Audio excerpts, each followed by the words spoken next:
मैं अभी भगवान बुद्ध की जन्मस्थली पे मौजूद हूँ और मेरे पीछे जो आप ये जगह देख रहे हैं, ये जो बिल्डिंग देख रहे हैं, ये दरअसल वो स्मारक है। दरअसल इसकी भी एक कहानी है और यहाँ पर वो विश्राम के लिए माया देवी कुछ देर के लिए रुकी। और ये आप देख रहे हैं इधर जो ये तालाब है, इस तालाब के बारे में कहा यह जाता है सम्राट अशोक ने ये जो स्तंभ है यहाँ पर लगा दिया है। बुद्ध के जन्मस्थली के रूप में यहाँ पर इसका पूरा जिक्र है। बौद्ध धर्मावलंबी हैं, उनके लिए एक वैश्विक केंद्र के रूप में इस लुम्बिनी की पहचान होती है। नमस्कार, मैं हूं डॉक्टर संजय शेखर और मैं अभी नेपाल की उस पवित्र भूमि पर मौजूद हूं जिसे लुम्बिनी के नाम से जाना जाता है।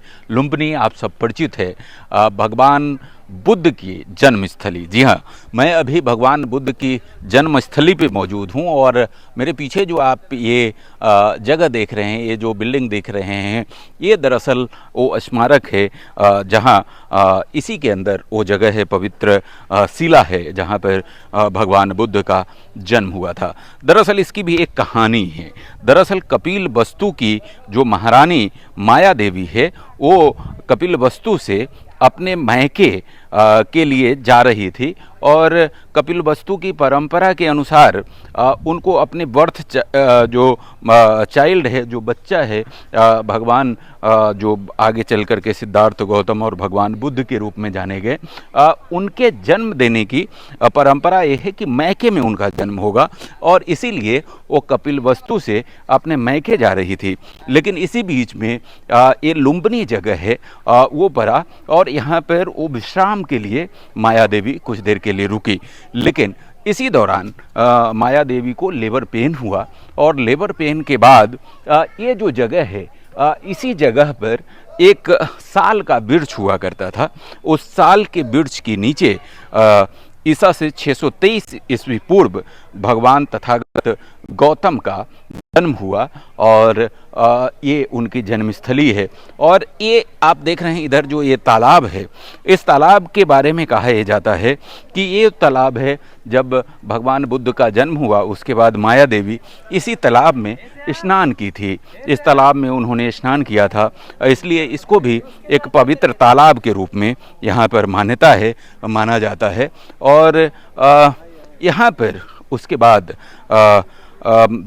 अशोका, प्रियदर्शी अशोक, मौर्य साम्राज्य के सम्राट जब यहाँ पर आए और उन्होंने आकर के जब उन्होंने बौद्ध धर्म अपनाया तो आकर के इस जगह की उन्होंने खोज की और यहाँ पर आकर के भगवान बुद्ध की स्मृति में एक शिलालेख इन्होंने लगाया, एक स्तंभ लगाया, अशोक स्तंभ आप देख रहे हैं। और इस पे उनके जन्म से संबंधित तमाम चीज़ें वर्णित है और तब से इसको आने वाले समय में विकसित किया गया और सम्राट अशोक ने ये जो स्तंभ है यहाँ पर लगा दिया है।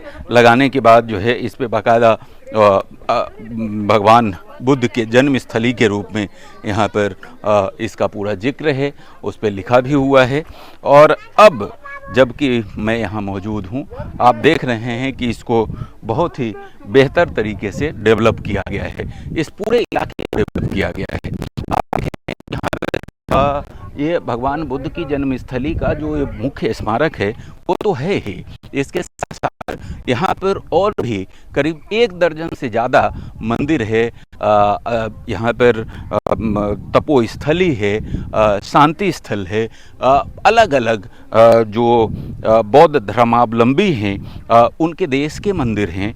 और अब एक बड़े पूरे वैश्विक स्तर पर बौद्ध धर्मावलंबी हैं उनके लिए एक वैश्विक केंद्र के रूप में इस लुम्बिनी की पहचान होती है, जाना जाता है।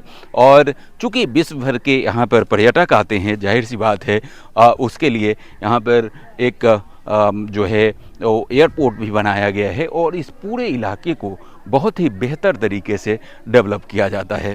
बहुत ही पॉजिटिव वाइब्स, बहुत ही शांतिपूर्ण माहौल, और आप आएंगे तो यहाँ पर एक विशेष प्रकार की शांति का अनुभव होगा। समय लेकर के आएंगे तो आप एक पॉजिटिव वाइब्स यहाँ पर फील करेंगे। और यही वजह है कि पूरे विश्व के लोग यहाँ पर आते हैं, शांति का अनुभव करते हैं। यहाँ पर जो है वो प्राणायाम करते हैं, यहाँ पर वो योगा करते हैं और शांति से बैठ कर के भगवान बुद्ध के जो संदेश हैं विश्व कल्याण के लिए उसको समझते हैं, उसको समझने का प्रयास करते हैं। तो इस वैश्विक केंद्र पर आप भी कभी चाहें तो परिवार सहित आ सकते हैं। बेहद ही पॉजिटिव और सुंदर वातावरण मिलेगा, बहुत ही पॉजिटिव वाइब्स मिलेंगे और यहाँ पर आप आकर के शांति का अनुभव करेंगे। अगली बार किसी अन्य जगह से मैं आपके सामने हाजिर होऊंगा, तब तक के लिए इजाज़त दीजिए। नमस्कार।